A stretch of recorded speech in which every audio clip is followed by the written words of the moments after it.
Hello नमस्ते, मैं हूं प्रवीण। आप देख रहे हैं हेलो नकुल चैनल। आज की कहानी फिल्म इंडस्ट्री पे है और ये कहानी उस फिल्म इंडस्ट्री की है जिसको हम और आप अश्लीलता के नाम से जानते हैं। ये कहानी उस फिल्म इंडस्ट्री की है जिसको हम और आप गिरे हुए नज़रों से देखते हैं। ये कहानी उस फिल्म इंडस्ट्री की है जिसका कभी ना कोई सरकार साथ दिया, न उसकी खुद की जनता। इस इंडस्ट्री ने सक्सेस का दौर भी देखा और अब फेलियर का भी। ये कहानी है भोजपुरी फिल्म इंडस्ट्री। एक समय ऐसा था कि यहाँ हिंदी फिल्म के एक्टर भी अपने करियर बनाने के लिए काम करने के लिए आते थे, लेकिन ऐसा क्या हुआ इस भोजपुरी फिल्म इंडस्ट्री के साथ कि इसका ग्राफ नीचे गिरता चला गया। तो चलिए आपको विस्तार से बताते हैं। ये बात 1960 की है तकरीबन, जब हमारे प्रथम राष्ट्रपति रहे डॉक्टर राजेंद्र प्रसाद जी की मुलाकात उस वक्त के अभिनेता और राइटर नाजिर हुसैन से हुआ था। इस मुलाकात में डॉक्टर राजेंद्र प्रसाद जी ने नाजिर हुसैन से अपनी एक व्यक्त जाहिर की। क्योंकि डॉक्टर राजेंद्र प्रसाद जी बिहार से आते हैं, इसलिए उन्होंने नाजिर हुसैन से कहा कि जैसे मराठी में, तमिल में, तेलुगु में और हिंदी में फिल्म बनती है, वैसे ही भोजपुरी में भी बननी चाहिए। और डॉक्टर राजेंद्र प्रसाद की इस बात से नाजिर हुसैन बहुत प्रभावित हुए और कहे कि मैं इस पर आगे काम करूँगा। फिर आती है साल 1963, जब नाजिर हुसैन ने एक भोजपुरी फिल्म की शुरुआत की और उस फिल्म में वो खुद अभिनय भी किया और इस फिल्म का नाम पड़ा गंगा मैया तोरे पियरी चढ़ाई। इस फिल्म के निर्देशक थे विश्वनाथ और नारायण लाल मीना। दोनों ने मिलकर निर्मल पिक्चर्स के बैनर तले मिलकर फिल्म बनाई और जिसका निर्देशन कुंदन कुमार ने किया। इतना ही नहीं, उस फिल्म के जो सॉन्ग्स थे उस समय के महान सिंगर रहे मोहम्मद रफ़ी और लता मंगेशकर जी ने गाया था। तो आप समझ सकते हैं कि भोजपुरी फिल्म की शुरुआत किस लेवल की हुई होगी। इतना नहीं, ये सब होने के बाद भी इस फिल्म को बनाने में बहुत बड़ी मशक्क़त झेलनी पड़ी थी। वो जो मुसीबत था वो था बजट। क्योंकि पहले फिल्म का बजट जो था वो 1 लाख से 1.5 लाख तक रखा गया था, लेकिन वो फिल्म ख़त्म होते होते प्रोडक्शन कॉस्ट इतना बढ़ गया कि उस फिल्म को रिलीज करना भी मुश्किल हो गया था, क्योंकि वो बजट 2 से 3 गुना ज़्यादा हो गया था, जो कि 5 लाख रुपये के बराबर था।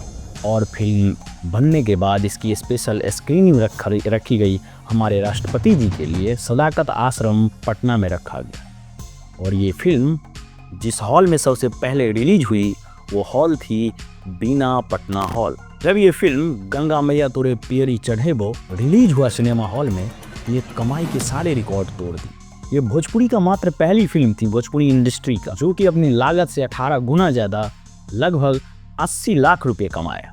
और इस सक्सेस के बाद प्रारंभ हुआ भोजपुरी इंडस्ट्री का। इस सक्सेस के बाद भोजपुरी इंडस्ट्री में थोड़ा स्लो लेकिन फिल्म बनना स्टार्ट हो चुका था और कुछ फिल्में अच्छी बनी जो हिट भी रही।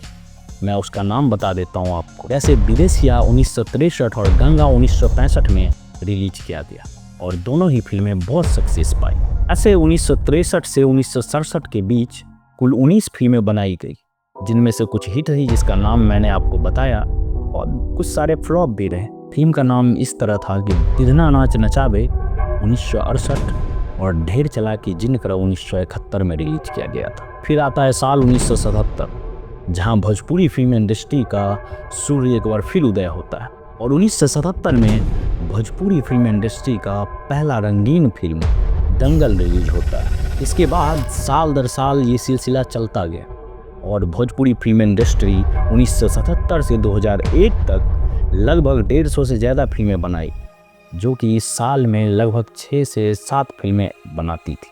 फिर आता है 2001 और भोजपुरी फिल्म इंडस्ट्री का गोल्डन पीरियड शुरू होता है और इस समय एक फिल्म आता है हमार सिंह और ये फिल्म बहुत बड़ी ब्लॉकबस्टर होती है और इसका हीरो होते हैं रवि किशन। और ये फिल्म ना रवि किशन को सुपर स्टार बनाया, इतना ही नहीं भोजपुरी इंडस्ट्री को भी नाम और पहचान दिलाया। और इसके बाद ही बॉलीवुड वालों का भी नज़र भोजपुरी इंडस्ट्री पे पड़ने लग गया था और 2005 में 2 फिल्में और आई जो बहुत बड़ी ब्लॉकबस्टर हुई। वो 2 फिल्में थी पंडित जी बताई न ब्याह कब हुई और दूसरी फिल्म थी ससुरा बड़ा पैसा वाला। पंडित जी बताई न ब्याह कब हुई के हीरो थे रवि किशन और ससुरा बड़ा पैसा वाला के हीरो थे मनोज तिवारी। और ससुरा बड़ा पैसा वाला भोजपुरी फिल्म इंडस्ट्री की, भोजपुरी इतिहास की सबसे फिल्म है आज तक की और वो लगभग उस टाइम पे 35 करोड़ रुपए कमाया था। और उस टाइम पे बॉलीवुड की कुछ ही फिल्में चल पा रही थी, बॉलीवुड का डाउनफॉल चल रहा था और बॉलीवुड वाले भी सोचने लगे कि अब शायद भोजपुरी में भी अपना करियर बनाया जा सकता है, क्योंकि यहाँ की फिल्में बहुत ज़्यादा कमाई करने लग गई थी। और इसी के चलते बॉलीवुड से बड़े बड़े आर्टिस्ट, बड़े बड़े अभिनेता पलायन करने लगे भोजपुरी के तरफ, जिनमें महानायक अमिताभ बच्चन, शत्रुघ्न सिन्हा, मिथुन चक्रवर्ती, अजय देवगन, धर्मेंद्र और हेमा मालिनी जैसे बड़े स्टार थे। और भोजपुरी की सक्सेस को देख के, चाहे वो बॉलीवुड वाले हो या भारत की कई और सारी इंडस्ट्री, जिनमें जलन पैदा होने लगा कि शायद अब भोजपुरी इंडस्ट्री इतनी बड़ी होगी कि सबको तहस नहस कर देगी या बर्बाद कर देगी और इंडस्ट्री को। इसलिए उन सब ने, कई इंडस्ट्री वालों ने एक प्रोपेगेंडा फैलाना शुरू किया पेड मीडिया के द्वारा या खुद इंटरव्यू में कि भोजपुरी अश्लीलता फैलाता है, भोजपुरी में कुछ गंदगी होता है और इसका दुष्प्रभाव हमारे जनता पे भी पड़ा। और हमारी जनता इतनी भोली है, हमारी बिहार की जनता या यूपी या जो भी हमारे भोजपुरी भाषी जनता है, वो इतनी भोली है कि उन सब के चक्कर में आके, उन सब के जाल में फंस के अपनी फिल्म को, अपनी भाषा को देखना और बोलना छोड़ दिया। और जहां हॉल में भोजपुरी फिल्म देखा जाता था, उसे अब ऑनलाइन भी नहीं देखना चाहता कोई। और इसी के कारण भोजपुरी इंडस्ट्री धीरे धीरे डाउनफॉल होता गया फिर से। और इसके बाद जब डाउनफॉल होता गया तो कोई प्रोड्यूसर, डायरेक्टर जब वहाँ जो पहले से वर्क कर रहे थे, वो उनकी बर्बादी न हो जाए ये सोचते हुए उन्होंने अलग कदम उठाया। हाँ, कुछ अश्लीलताएँ थी, लेकिन उतना नहीं जितना दूसरे इंडस्ट्री में होता है। दूसरे इंडस्ट्री में ऐसी ऐसी फिल्में बनती है जिसको आप अकेले नहीं देखना पसंद करोगे तो फैमिली के साथ क्या देखोगे। लेकिन आप खुद से पूछो और दिल से पूछना कि आपने कभी कोई भोजपुरी फिल्म देखी है और देख के अपनी राय दी है। हाँ, गाने अश्लील हैं, ये मैं मानता हूँ, लेकिन जहाँ तक इंडस्ट्री की बात है, वो अभी के भारत में सबसे बेस्ट इंडस्ट्री है भोजपुरी, जहाँ अश्लीलताएँ बहुत नहीं के बराबर होती है। आप दिल से देख के बताओ कि भोजपुरी इंडस्ट्री सच में अश्लीलता परोसती है या नहीं, और तब कहना कि आप अश्लील है भोजपुरी इंडस्ट्री या नहीं। मैं कुछ फिल्में आपको बताता हूँ, वो देखो आप जाकर, जैसे निरहुआ रिक्शा वाला हुआ, सत्या हुआ, रंग दे बसंती हुआ, बॉर्डर, देशभक्ति पे भी हमारी भोजपुरी इंडस्ट्री में फिल्म बनती है, लेकिन हम सब देखते ही नहीं है।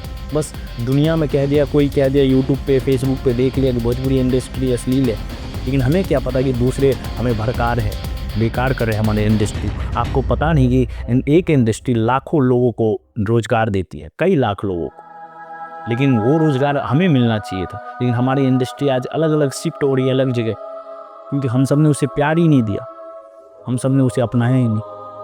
तो पहले देखे तब अपनी राय दे। और ख़ास करके जिस आप बॉलीवुड पे उड़ते हैं ना, उसकी एक भी फिल्में जो इतिहास पे ना हो या कोई ऐसी फिल्में ना हो जो धार्मिक हो, उसे हटा के अगर कोई भी आप फिल्में देख ले तो आप अपनी फैमिली के साथ नहीं देख सकते। उसमें ऐसे गंदे लफ्ज़ और ऐसे गंदे सीन होते हैं, उनके गाने ऐसे होते हैं जिसे आप सही हिंदी में उसका उपयोग करें, उसका वर्ड, तो शायद आप नहीं सुन पाओगे। लेकिन हाँ, भोजपुरी में गानों में अश्लीलता थोड़ी बहुत है, लेकिन इंडस्ट्री बहुत क्लीन है और उसकी फिल्में भी अच्छी है। आप देखो और तब राय दो।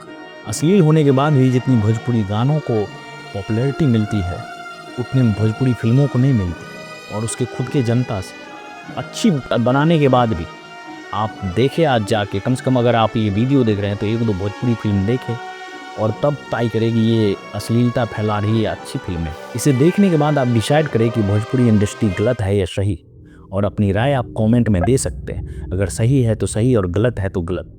और अगर आपको अच्छा लगे तो भोजपुरी इंडस्ट्री को आगे बढ़ाए और उसकी फिल्म देखें। और अगर आप देखेंगे तो भोजपुरी इंडस्ट्री आगे बढ़ेगा, कि देखने से भोजपुरी इंडस्ट्री बढ़ेगा और बिहार में युवाओं को रोज़गार का मौका मिलेगा। और इंडस्ट्री में एक दो नहीं, लाखों आदमी को रोज़गार मिल सकता है।